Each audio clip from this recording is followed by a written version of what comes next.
Hey, what's going on, y'all? It's your boy E2 Blue coming back at you again, and it is Sunday. Sunday football, but Cowboys ain't playing today, unfortunately.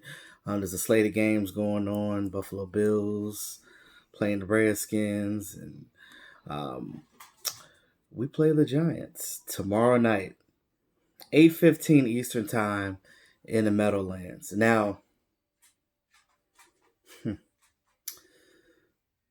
Monday Night Football is prime time. Last time we went to the Meadowlands, it didn't work out too well. We lost to the Jets, to the stinking Jets. And you look at how they're playing against other teams and how the Dolphins are playing the Jets today, and the Dolphins scored 3 touchdowns in, I think, the first half on them. It's truly a league of any given Sunday because you can't go by what a team did to another team to know the value of that team. Perfect example. We crushed the Dolphins. The Dolphins were up on the Jets and beating them. So it's any given Sunday. Anybody can be up on anybody at any given moment. It's all about your preparation and what you do. Speaking of preparation, Dallas Cowboys need to be prepared for tomorrow. Um, the thing about it is this. You look at the Giants and people underestimate them. They say, oh, they're a terrible team. Yes, they're 2-6. But they have a lot of players back from injury, i.e., Saquon Barkley. They got Golden Tate back. So they have their weapons. Now, you look at statistically, Cowboys are a much better team still, but it is a division game, and you always have to respect your division teams. Now, the last time the Cowboys played, Eli Manning was the quarterback. Now they got Danny Dimes. Well, he's gonna be Danny Pennies after we get done with him because now that we got Michael Bennett, and I'm gonna talk a little bit about him as well and his impact on this game and going forward this season, should be a good one. Should be a good one. Now, I just want to go over a couple of things real quick before I get into my matchups and things of that nature. So, I know you guys, and I've seen some of you guys talking about it on Twitter, and Law Nation talked about it too. Shout out to Law Nation. Go subscribe to him. Pretty sure you already are because he's the man. But the New York Jets. That's a funny organization over there. Adam Casey. Um, these Bammers tried it with the Cowboys. So there was, you know, new developments coming out on the trade and what it entailed. So before they wanted to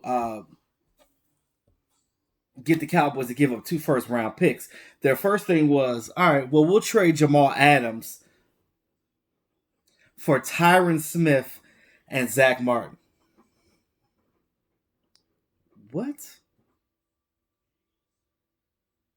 So you trying to tell me that Jamal Adams is the best safety in the league? I don't even think he's the best safety. And this is the thing. Jamal Adams is a great safety. I'm not knocking his talent at all. But he ain't no Ed Reed. I don't even think I would give up those guys for Ed Reed. You want to trade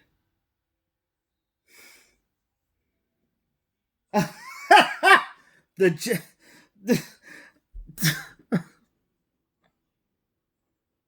think about that for a minute. The Jets wanted us to give up Tyron Smith and Zach Martin for safety.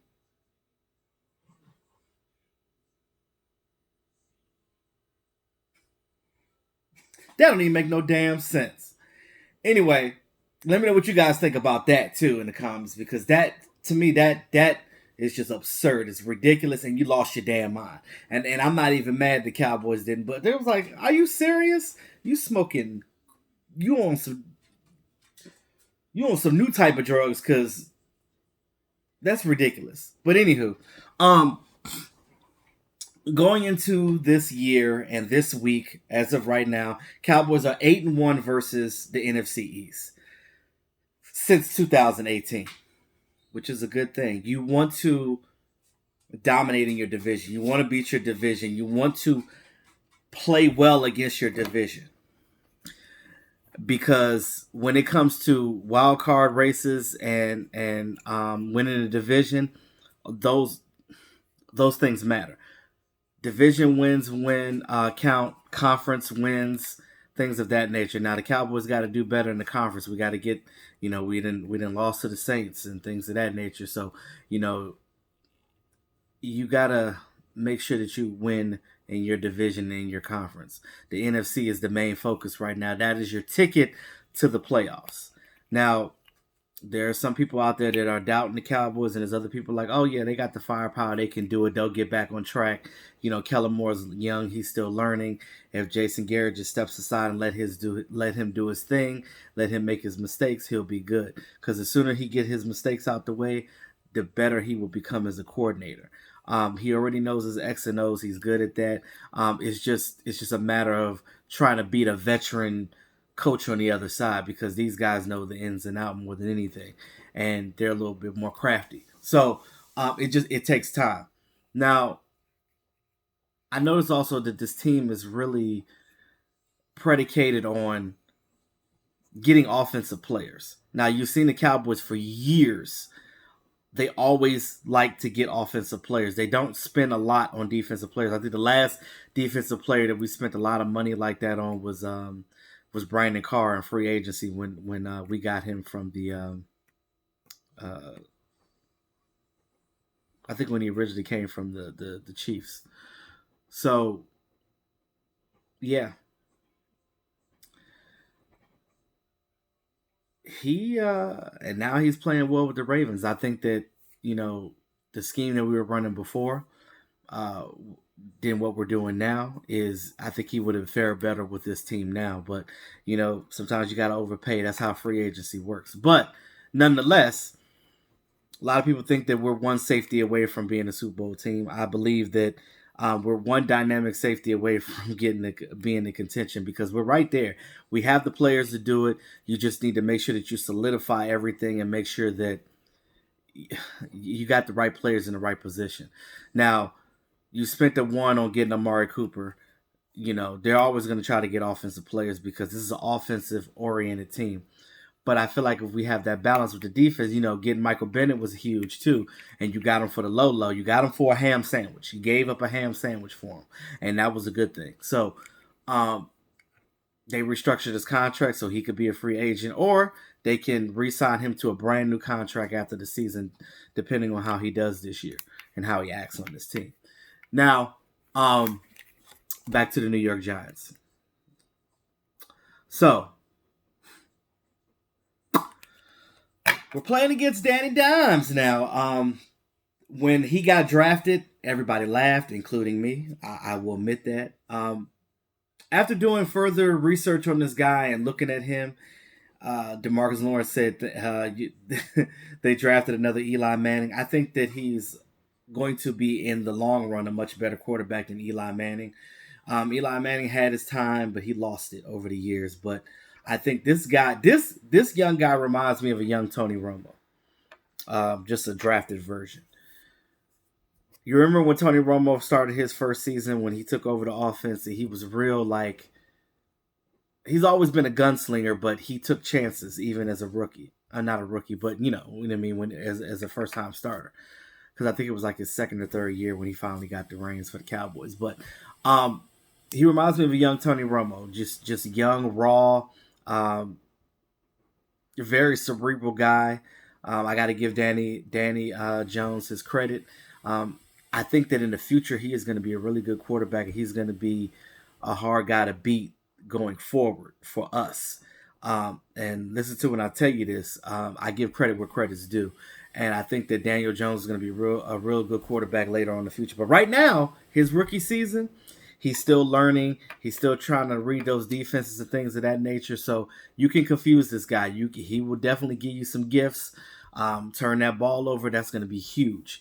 That's where we're at right now. That's what we're going to focus on right now. But I just said in the future, that he's going to be a quarterback that we're going to have to look out for. And it's going to be a tough battle playing him in the future. Because once he gets his wheels right, once he gets used to being a quarterback in the NFL, I believe that he's going to be a really good quarterback. And again, nobody's right. You know, nobody's perfect. I made fun of the signing when they got him in the draft because I thought that Haskins was better, but clearly Haskins is not better than Daniel Jones. Hey, these guys are scouts; they're better than I am. But I will say that I misjudged him, and like I said, after further review and seeing what he's done so far in the NFL, I think that over time he's going to be a good quarterback. But Cowboys got to take the opportunity on his mistakes now and confuse this young guy and rattle him. These are the keys on the defense. Now you look at what we have with Michael Bennett coming out. But Michael Bennett, I think he's played 3 snaps in like the last season. Well, he's only played 11 snaps this season. He basically had 2 bye weeks. He had a bye week with the Patriots. Then he had another game off for suspension from the Patriots organization. Now he had a bye with the Cowboys because he comes to us in the bye week. And he should be real fresh and ready to go for tomorrow night. And I'm going to tell you right now, he's going to eat. Because you got him, D-Law, Quinn, Antoine Woods. These guys are going to eat. And I'm definitely looking forward to it. So, you got to be excited as a fan base because you look at what we have right now and this whole situation with this defense. I feel like they're coming into their stride. Earlier in the season, we had a lot of injuries. We had the Quinn suspension, so people were all over the place. So now, like, they can hunker down and get focused. The only thing I'm worried about having that bye week is you lose some of your momentum. It's been said in the past, and it happened in the past, that we would come off a bye week and have a brain fart. But I don't think that's going to happen this bye week because the air that I feel right now with the Dallas Cowboys and just seeing how they've been practicing this week and just hearing the interviews and things of that nature, these players and coaches that they're all in right now and they know what's at stake and they know what they got to do going forward because you got a tough slate of games coming in cold weather. So you got to make sure that you're out there doing what you need to do. Everybody doing their job and playing their game. Period. I will say that uh, Cowboys are 4-3. It's imperative that they get to 5-3, and that will make the Giants drop down to 2-7 after this potential win. Now you look at offense, defense, passing game, and rushing.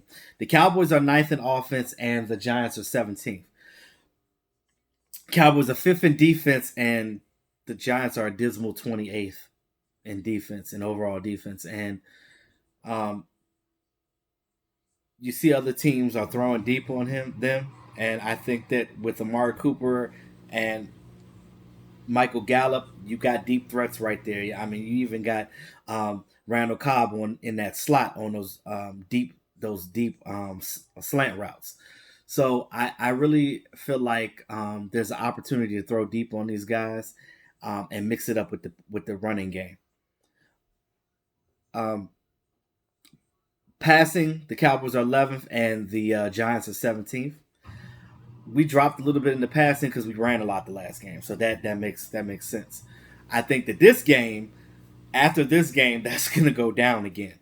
But we're eighth in rushing, and the Giants are 17th, even with Saquon Barkley. But again, Saquon Barkley has been injured for a couple of weeks now. He's back, and you see what Saquon Barkley did with us week 1, and he ran on us. One thing that we have to do on defense outside of staying in our lanes and things of that nature, you have to rush smart because this if you don't frustrate Daniel Jones, he will make plays on you. Um, he likes his wide receivers. He likes throwing the ball to Slayton. Slayton is that guy that's like a third or fourth wide receiver on most teams, but he's a sneaky little guy. And if you get the ball to him, he's gonna make some plays on you. So that's huge right there. Evan Ingram, their tight end, he's always been a Cowboy killer. Cowboys have been gashed by running backs in the running game. So look for the Giants to basically come out and use Saquon Barkley against us and use him in the passing game on wheel routes and screenplays. Screenplays are going to be huge for Saquon Barkley because I think that if we're not on our P's and Q's, that's where they're going to get most of their total offense from. But you look statistically, Cowboys should definitely win this game. Um, they have more firepower than the Giants do, And I think that if you contain Barkley and some of the receiver threats, you're gonna come out. You're gonna come out on top. And our defense has to get turnovers and make plays. Now, there's plenty of opportunities to get turnovers in this game. You can force the ball out of Daniel Jones's hand. You can force the interception by um, being smart, not necessarily just going willy nilly and jumping routes. But when you see that ball coming, you could trick him into throwing the ball where it doesn't need to go. That's one of the weaknesses that I see in him right now. He's going to take that chance. He's not going to just dink and dunk the ball all the time. He's definitely a young quarterback that and his coaches allow him to do that, and I have to give them credit for that because when Scott Linehan was here, they were not letting Dak do the thing. But you see what Dak Prescott is doing now because he's able to light it up. The Cowboys are on pace right now to have the most yards per game, total yards per game in franchise history. Come on now. How you go from that to that and not sit here and tell me that it ain't coaching? But we'll get into that out when out because I'm gonna be live streaming during the game while Mark is in Puerto Rico. So I'm gonna be live streaming the game tomorrow night. So you guys tune into that. Um, I finally get the live stream, so that'd be cool. And then I could talk to you guys, and we could talk more about that as well. Dak Prescott is 70.6 completion rating for the year so far, 303.3 passing yards per game. So he's over 300 yards. Remember before he was like at 187, 205 range when Linehan was the coach, and everybody kept giving him crap because his um, yards per game were low. Uh, he has 12 touchdowns and 7 interceptions and 3 rushing touchdowns right now. Daniel Jones, 62.5 completion percentage, 241.5 passing yards per game, 10 touchdowns, 7 interceptions, and he actually has 2 rushing touchdowns himself. Now, Daniel Jones is not a big mobile guy, so um, when he scores a touchdown himself, he more than likely 9 times out of 10 is going to get it because you would never suspect him to run the ball in himself. That's that. With Dak Prescott, you are gonna get that because if we're running RPO, you got the option of him, Zeke, another running back at the same time, or a receiver. Um, Anybody could get the ball at that point, and that's when you get creative and start switching things up so they can't get to you. And I think that's going to be real important when we go to pay the Patriots. But I'll talk about that when that time comes. Ezekiel Elliott, 22.7 touches per game, 111.1 scrimmage yards per game, and 6 touchdowns. Saquon Barkley, 19.2 touches per game, 106.8 scrimmage yards per game, and he has 3 touchdowns. And of course, he's been injured, so that's another reason why we haven't. His production is a little lower. So, I covered the defense basically with Michael Bennett being here. I think that rush is going to be even better. But teams oftentimes they watch our tape and they see how aggressive we are at blitzing. So you have to blitz small amount of people. That way you can have other people in coverage. So they're not throwing the ball over your head like Sam Darnold did to us to Robbie Anderson for a 98-yard touchdown. That's ridiculous. That should never happen. A guy that's seeing ghosts, a guy that sees ghosts should never throw the ball on you like that. So I don't know if it's the curse of us being in the Meadowlands, but like I said, we've been beating the Giants consistently lately. Whether it's here or not, I don't know if it was just the Meadowlands with the green background, but the Netherlands with the blue background is what we always beat. But I will say this: we have to make sure that we stay humble. Remember, we have a young team like that, and some of these guys lose focus easy, and you can't lose focus. You have to play your game. Sorry, the video is kind of long, but I just had a lot of information to get to because I couldn't get things. I couldn't get everything together. I had a busy weekend, especially with the skate party last night. Those of you guys that seen my Instagram, E2 Blue Entertainment on my Instagram with my pictures and stuff on there from the skate party last night. It was lit. But I'm ready for this game tomorrow. I think the Cowboys are going to win. I say 34-24. I think we win by 10 and get them up out of there, and the Cowboys go 5-3. Um, but offensively, I think we're good. We got our weapons back. Amari's playing. I think the only people that are questionable right now is Leighton Vander Esch. He's still dealing with his thing. They actually might sit him, which would be good to get him ready for next week, because I think we play the Vikings next week. So get him ready for the game, for a harder game. Um, Anthony Brown, he may not play, but it's okay. We got Jordan Lewis and of course Cam Fleming too, the backup tackle. So, guys, let me know what you think about everything in the chat box there. So, real quick, I just wanted to say, look, I almost died this morning, y'all. So, I came back from the party last night, well, early this morning, because time went back, so it was kind of crazy. I don't even remember what time it was, but I came in trying to get some sleep, and my carbon dioxide alarm was going off, and thank God it did, because if I would have stayed asleep, I would have died in here. So apparently, my furnace um, was leaking carbon dioxide in monoxide into the house. So right now it's off. So I'm waiting for a technician to come tomorrow. Hopefully to come tomorrow.